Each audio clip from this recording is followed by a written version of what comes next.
Do you like to knit or crochet or do any other type of craft in public? Do you read in public? Do you play on your phone in public? Do you knit in public? Do you crochet in public? Do you do English paper piecing in public? I do kind of know what that is, but not for a while. Do you embroider in public? I do. I don't embroider in public, but I do knit and crochet in public, and I do read in public, and I go on my phone and play games in public. Do all those things. Does going on your phone in public or reading a book in public or a magazine or something look perfectly acceptable, but once you get your knitting or your crochet out or your embroidery, or you're sitting there doing some hand sewing or something, do you feel like people are staring at you all the time and it makes you feel a little bit uncomfortable? That's what we're going to talk about in today's video, so I hope you enjoy it.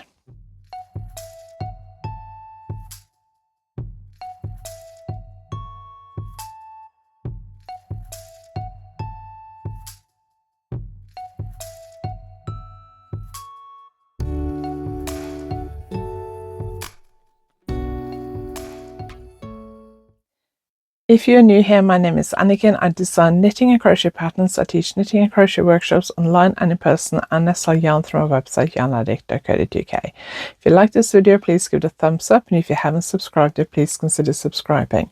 This video may be out in August when I'm away in Norway. I'm filming some videos ahead before I go to Norway, so if my online shop is not open, make sure you sign up to my newsletter. It will reopen around the 8th of September. I'm not sure exactly when this video will go out, but I do have loads of yarn in the reduced section on my website now, so make sure you check that out.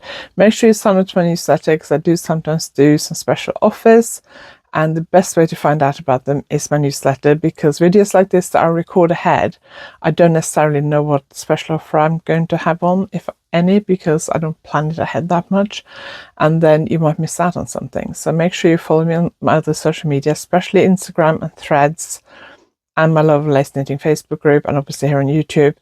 But also make sure you sign up to my newsletter so you don't miss out on any future announcement. The last couple of years I've gotten really into crochet again. I probably do as much crocheting in public as I do knitting in public, and I've always accepted the fact that when I knit or crochet in public, I'll probably just say knit in public, but I mean any kind of crafting in public really, that people are going to look at me. It's going to draw people's attention to it, and they may speak to me, they may look at me, and it doesn't bother me most of the time. When I was in my 20s, I was working in an office. I worked on reception, and my desk was in there, so like at lunchtime when I was having my lunch break, I would actually sit at my desk and eat my lunch and do a bit of knitting. And some of the staff coming in and out, quite often they would look at me knitting, and one of the comments I used to get the most was, "You knit the wrong way, that's not how we knit here." Now, I grew up in Norway. I learned to knit continental style with Norwegian purl, and that's how I've knitted all my life. I thought that was the only way to knit. I'd never seen anyone knit any other way. Some Norwegians do continental purl rather than Norwegian purl, but because the yarn's held in the same way, unless you look at somebody closely, you wouldn't necessarily notice that they're purled differently than me. But I'm pretty sure most of the people I knew who knitted at school knitted the same way as me, and my mum certainly did.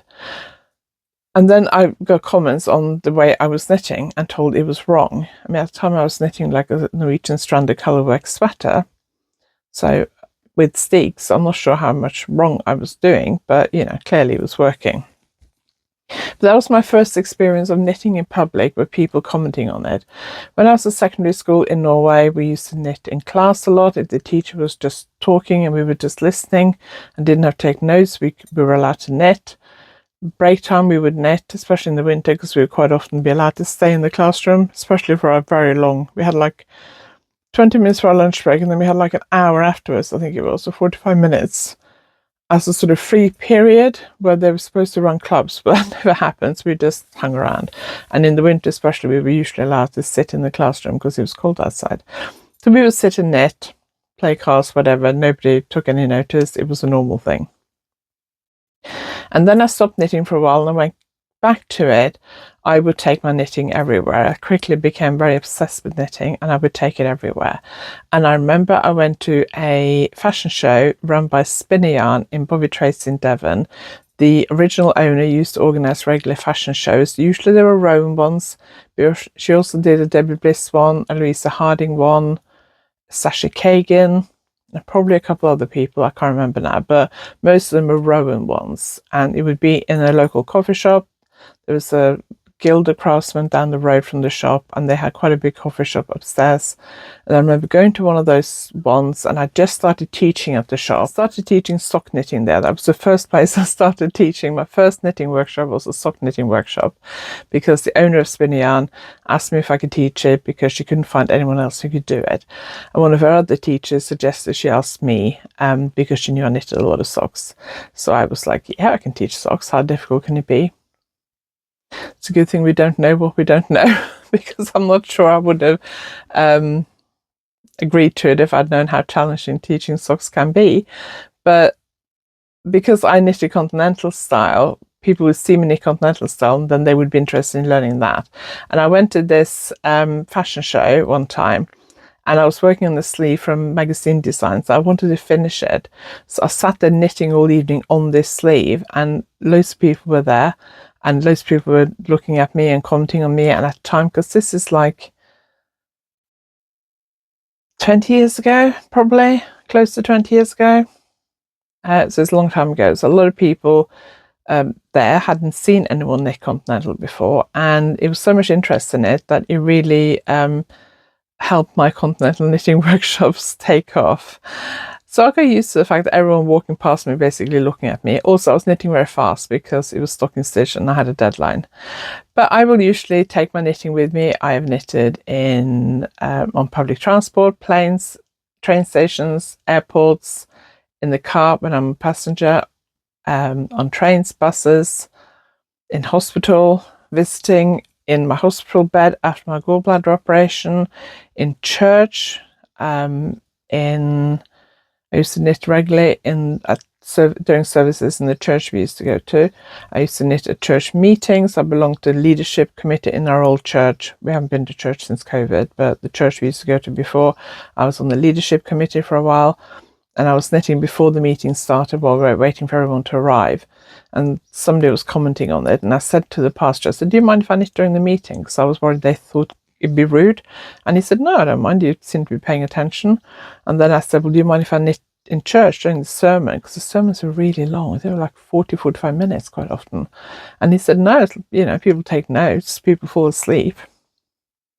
I'm sure you're listening while you knit. So I started doing that. I did have some comments from people who maybe thought I wasn't paying attention, but also they were quite often the people who were sitting there with their eyes closed during half of it. So I'm not sure who was paying most attention, me or them. And so I knit in public a lot, and it's never bothered me. I've knitted on the beach in Spain, by the pool, wherever I happen to be. And it doesn't bother me if people comment on it or say something. Sometimes I get annoyed if they make so-called funny comments like, oh, I didn't know people did that anymore, or I thought only old people knit, or oh, my granny used to knit. And just some people, especially blokes, sometimes have to crack some kind of funny joke about your knitting, and you just kind of think, oh, goodness sake, just go away. And obviously sometimes you don't want to talk to people. But I realised from reading online that some people really don't like the attention when they're knitting in public. So the funniest interaction I had, we were in a local hospital. My husband had an appointment and I went with him, and there was quite a lot of people in the waiting room, and I was sitting there knitting, and a lady from across the room was staring at me, not just looking at me and glancing away, staring at me like intently staring at me like that, not blinking. Actually, she might have been blinking, just staring at me, staring at my hands, not at me. And I kept looking at her, trying to catch her eyes and like smile to her. And she wasn't looking at me, she was just looking at my hand. She was just staring for quite a while, like 10-15 minutes, I want to say. And she wasn't doing anything else. She wasn't looking away and looking back at me. She was just staring at me. And then my husband got called in, and I didn't have to go in with him. So I just stayed there. And then because a few people had gone, so there were seats around me. So she got up and she came and sat 2 seats from me. And then she stared at me again. And by this point, I was like, this is a bit awkward. Do I say anything? Do I move? Do I run out of the car? Do I go and hide in the toilet? What do I do? And then after staring at me for a couple more minutes, she looked at me and she went, "I'm fascinated." And then she stared again. I was like, couldn't tell. And I just had a laugh, and then we got chatting for a bit. But that was awkward because she was just staring at what I was doing, and I felt like, am I doing something wrong? Is this really weird? But most of the time I don't mind. I've had people of all ages talk to me and it doesn't bother me. I've had people sitting across the coffee shop from me saying, I had two ladies in Bath a couple of years ago saying, one of them, they were obviously talking about what I was doing, and one of them was saying, no, it's not knitting, it's crochet. And they're talking loudly enough that I could hear it. So I went, actually, it's knitting. They went, oh, is it? I thought it was crochet. And I went, yes, because I knit Continental. Quite often people think it's crochet because I'm not throwing my yarn with my right hand. So I don't mind most of the time. I've had young people ask me. I had a conversation with somebody in a pub at Paddington train station in London one time, and I was there having dinner before catching the train home, and I was knitting, and he was starting to ask me loads of questions. It was fine. It was interesting. I mean, I was watching something on my tablet, so at some point I want to get back to doing that, but I didn't mind. So I don't mind if people talk to me, but I do know that some people find it really awkward. So tell me in the comments, if you craft in public, do you find it awkward if people look at you or pay attention to you or talk to you? Or does it depend on what they say? I know there are times when you just want to be left alone. I had that recently. I was in a coffee shop, and somebody sat down close to me and they looked like they were going to strike up a conversation about what I was doing. So I just picked up my phone and turned my podcast up a bit louder and put my other headphone in. So it was obvious that I had the headphones in and I didn't want to talk. Some people wouldn't be left alone. They don't like the attention. They find it embarrassing. It gets uncomfortable. Some people don't like being stared at. Some people find the comments annoying, the comments that people make.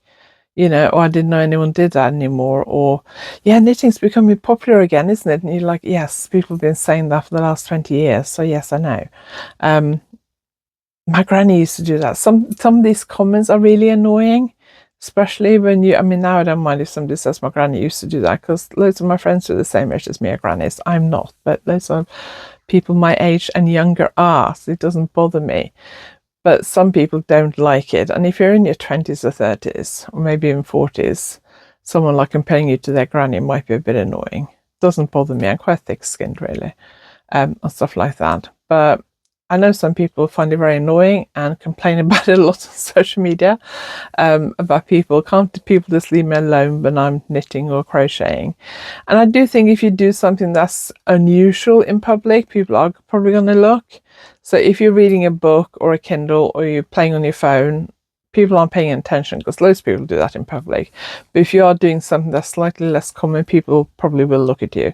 I do notice I get a lot less people looking at me or paying attention to me or asking me or commenting on my knitting and crocheting in public when I'm in Norway than I do here. And that is because a lot more people knit in Norway. A bigger percentage of the population in Norway knit or crochet, particularly knitting, than they do here. So you are more likely to see people in public knit than you do here. Quite often I'm in coffee shops and there's somebody else knitting. A few years ago, I went on a tour around some yarn shops in Oslo. I cycled between a couple of yarn shops and hired one of those Lime bikes and cycled because it was in the summer and I was quite warm when I got there. So I went to sit in a park just to cool down for a bit before I went into the shop. And there was 3 or 4 other women sitting around the park knitting, and they were much younger than me, 20 years younger than me at least, 30 years younger than me. I'm getting old. There were women in their 20s and 30s basically sitting knitting in public. And I've been at Oslo airport, especially in the winter, and seen loads of people knit. Whereas I don't think I've seen anyone else knit at Stansted. And I've spent quite a lot of hours at Stansted in the last few years. I don't think I've ever seen anyone else knit there. So I do think it's interesting, the difference between knitting and crocheting in public here and in Norway, and the fact that here most of the time I get comments or looks. Sometimes it's just people looking at me and then carrying on, just is she doing what I think she's doing?